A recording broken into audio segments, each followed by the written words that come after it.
Hey there, badass business owner. Wondering if you need an integrator for your online business? Don't worry.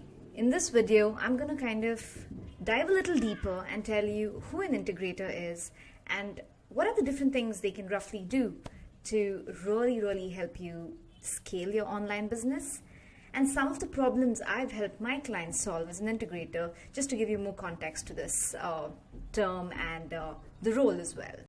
Hey there, if you're watching this video, you're probably already running an online business and most probably a successful online business. So you're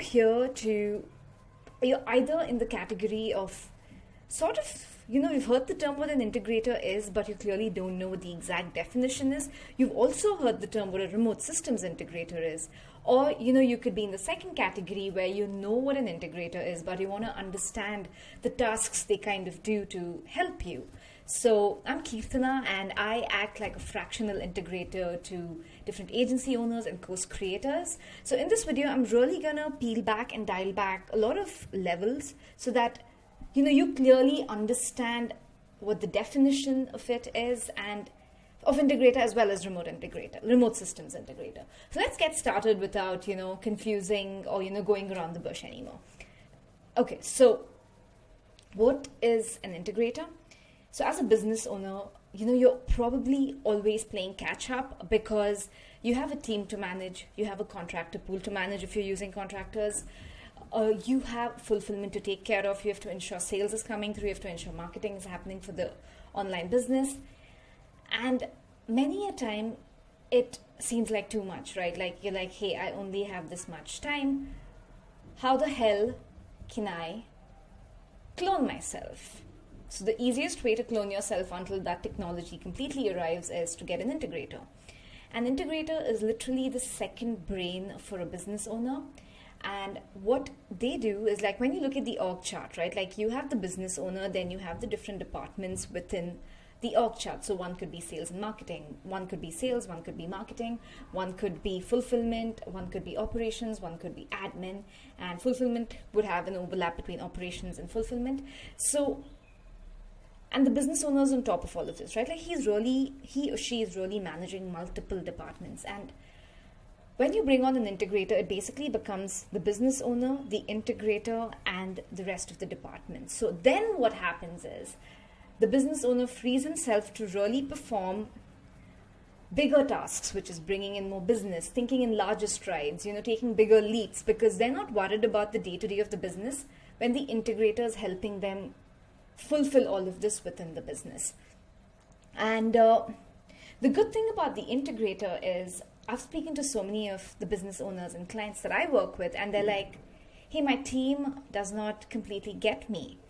And with an integrator, that's not going to be a problem because they look at everything through the business owner's eyes, and they understand it, and it literally seems like you're talking to an equal in terms of you can basically give them the reins of the business and say, hey, could you really help me, and not just be a backseat driver in this. So with that said, let's kind of go into what a remote systems integrator is. So remote systems integrator is a program which I went through, and it is similar to the integrator, the term integrator.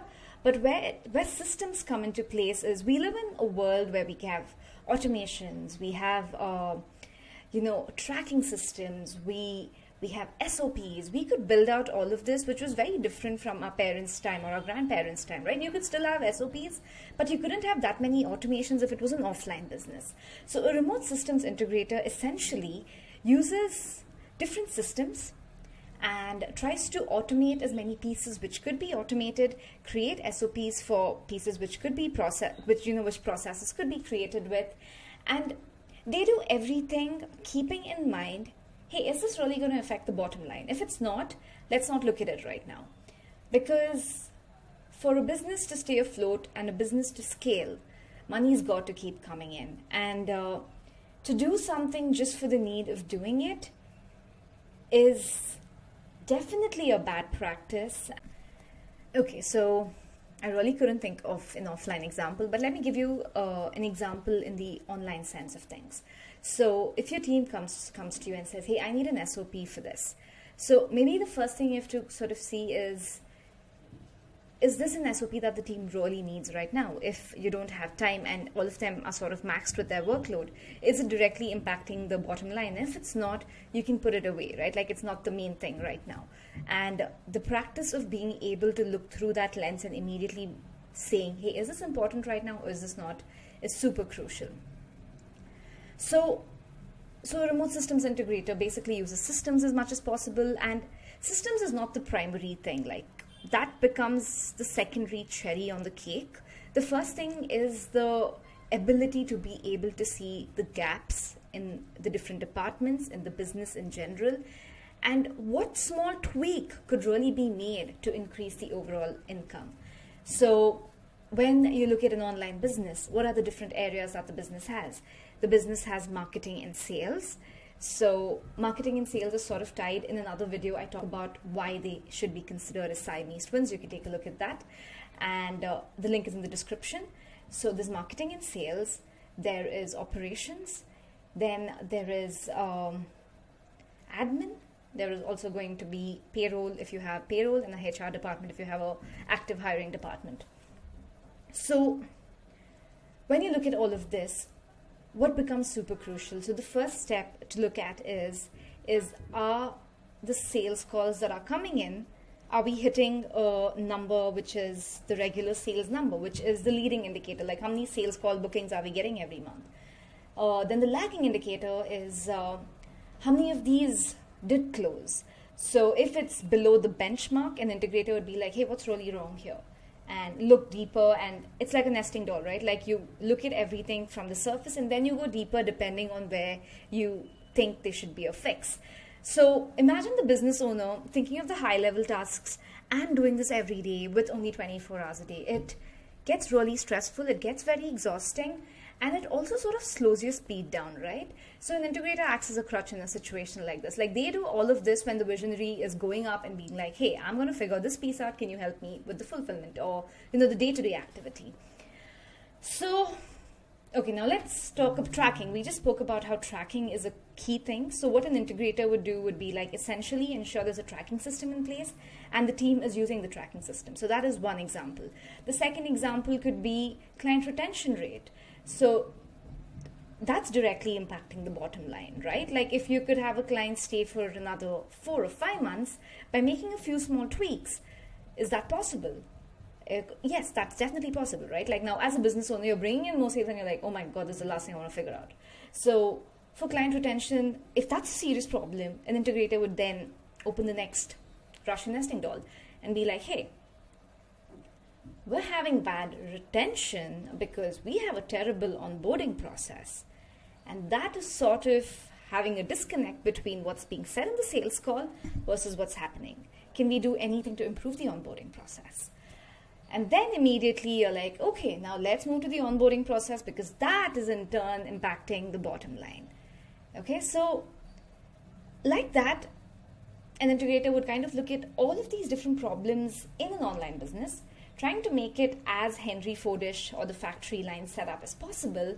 So over time, as a business owner, you can really, really remove yourself and scale your business at rapid speeds without building a people-dependent business, but you build a process-dependent business. So tomorrow, if a Michael or a Scott or a Cindy, anybody leaves, the business does not break.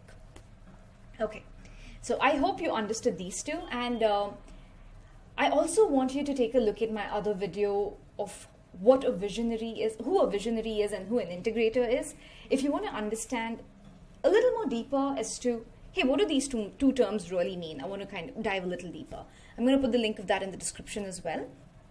And the third thing that I want to talk to you about today is what kind of problems have I solved as a business, as an integrator?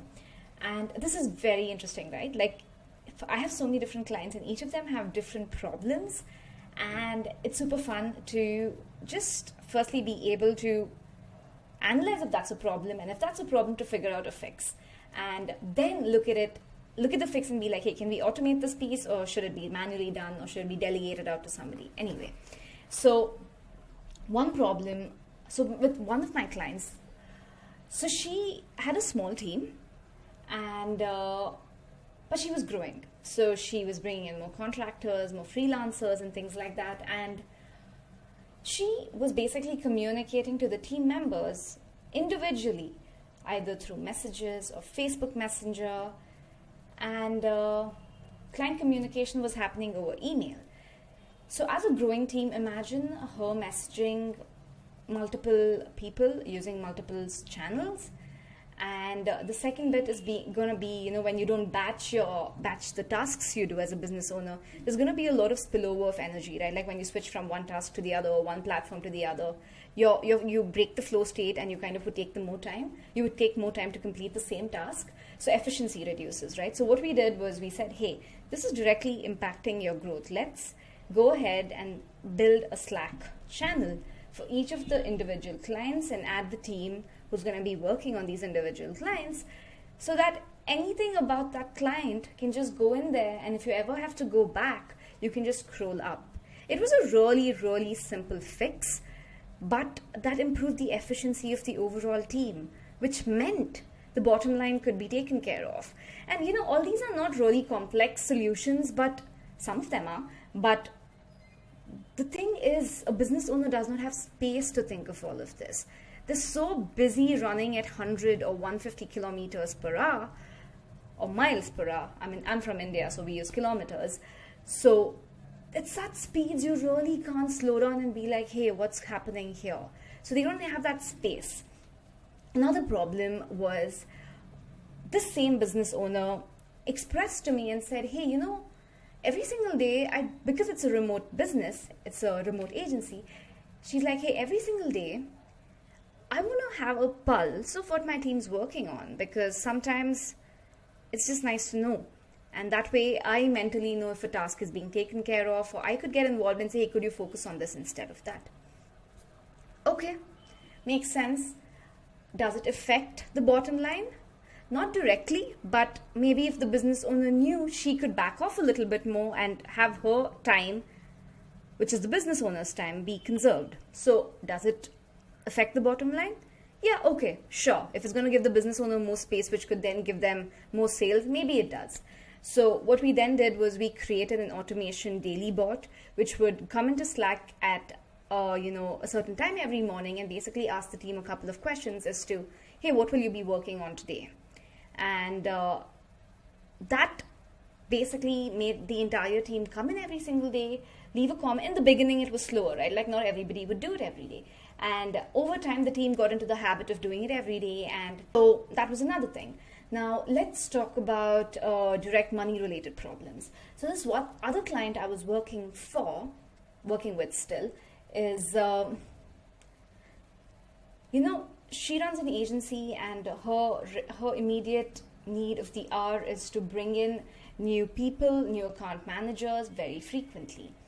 And she expressed to me that sometimes it takes 1 to even 3 months to train these new account managers to really, pass on the baton completely and take their eyes off the new account manager to ensure the job is being done well. And she's scaling really, really rapidly, right? So the reason that was happening was the training was not organized. So we're like, hey, we should organize the training into a document so anybody who goes through this can go through each of the different elements, have a homework as well, which is test clients, where the team participates to ensure, the tests are going well. And we also tried to measure how quickly they could take on new clients. And we reduced the training time from 3 months to probably 25 to 30 hours. And that immediately saves the agency so much time in training. In turn, also bringing in new money because, they're bringing in new clients. So that was one problem. And I'll just tell you one last problem before there are many like this, so I don't want to keep going on. The other thing was, my other client had a team who refused to use the project management system. They would just do all the work on Slack. And it's not because they didn't want to, they were not rebels. It was just because there were no proper systems around it, right? So I went in, set up everything, and then had the team created training videos around the project management system, have them go through it, did a couple of trainings with different people, and then we had a bot similar to the daily goal bot with, at the end of the week, we wanted everybody to ensure the project management system is up to date. So they had to go and mark off all the tasks that was completed. And we're still measuring the impact of this, but it's a lot better because this was a hindrance to scale. Like if you're going to bring in 10 clients every month and the team does not know what's happening when you're communicating on Slack, you're going to drop a lot of balls, right? Like you don't want to be doing that. So yeah, that was another problem. And I can keep going on and on. And if you're a business owner and you're like, oh my God, I get what she's saying, this is what I'm struggling with, I have my website link below. You can click on that and you can reach out to me, and we can get on a call and talk about all the different things you're struggling from.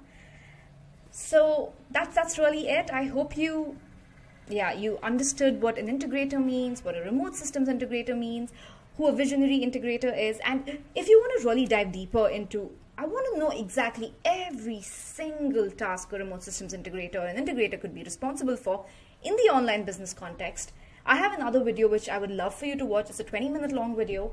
We go deeper and deeper into it. So if you're still nerdy about this and you want to learn about this, go ahead and watch that. And lastly, if you like this video, please do subscribe to my channel and take care.